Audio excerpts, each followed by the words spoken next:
Okay, deEccher. So okay, if it's a Sicilian, what's happening? Wing Gambit or B3, maybe a surprise. Oh, King's Gambit here.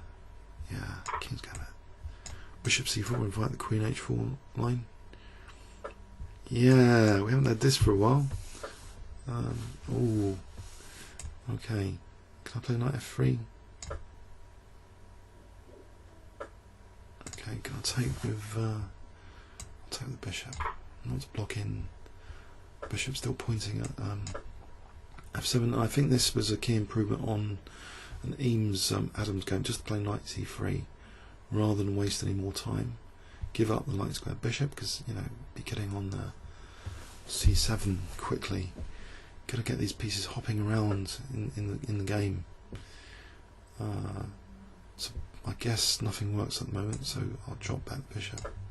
Looks okay so far. Okay, what I want to do here, E5? Probably not. What about D4? Whoops, D4. Gotta be careful not to get blown to bits here. Okay. Now can I just play King G1 and maybe H4 just to try and undermine my opponent's pawns here. H4 protects the rook, so it's like those classic games where now I'm playing HG. I thought this was the problem for black. Once white gets in King G1 and the rook's protected, you can play the powerful undermining move, H4.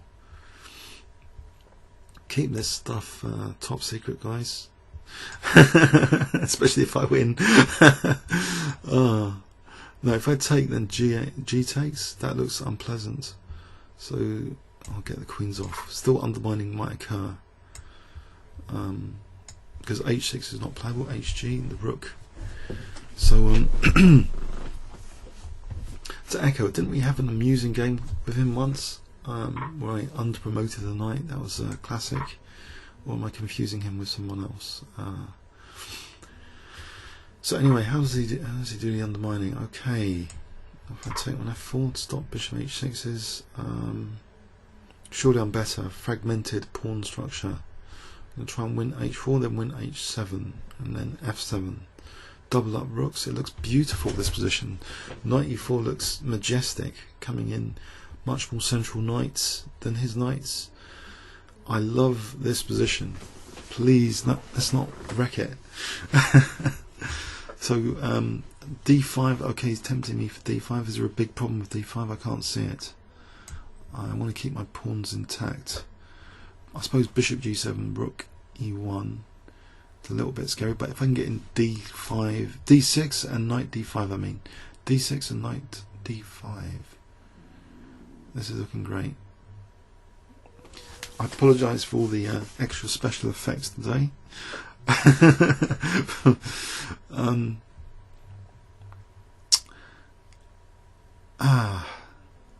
So D6 on knight D5.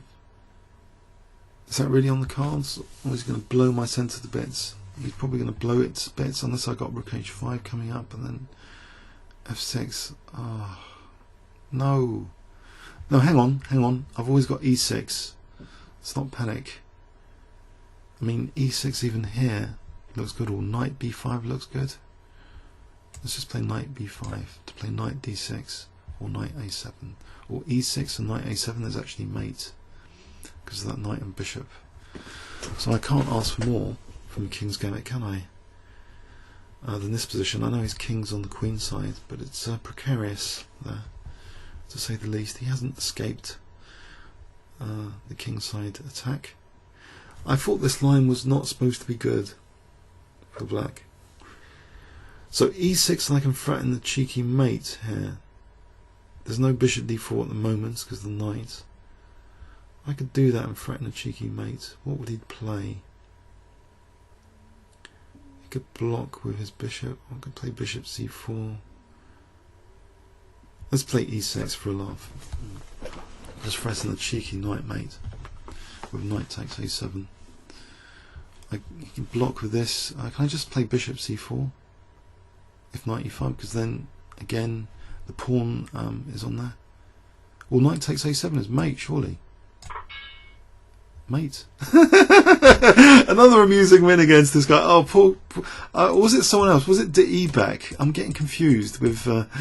So King's Gambit against an FM. Yes, beating a title player. FM.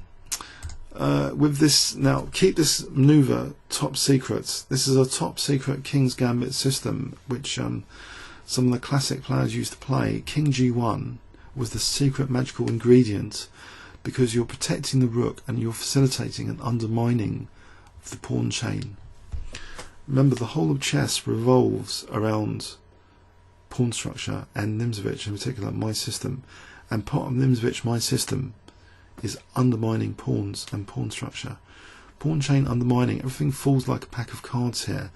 But note also, if you do get this structure undermined, you end up with beautiful, beautiful isolated pawn targets and big squares for the knights. And this was just a dream game, really, because even after the queens came off, look at black's pawn structure, and the control of the centre has been totally wrecked. White has better control over the centre, and okay, I'm playing on an incidental thing, king safety aspect, because you know e6 is so tempting, and he doesn't defend against the mate threat, unfortunately for him. So oh well. Comments or questions on YouTube? Back to 2245, climbing up that mountain again. Thanks very much.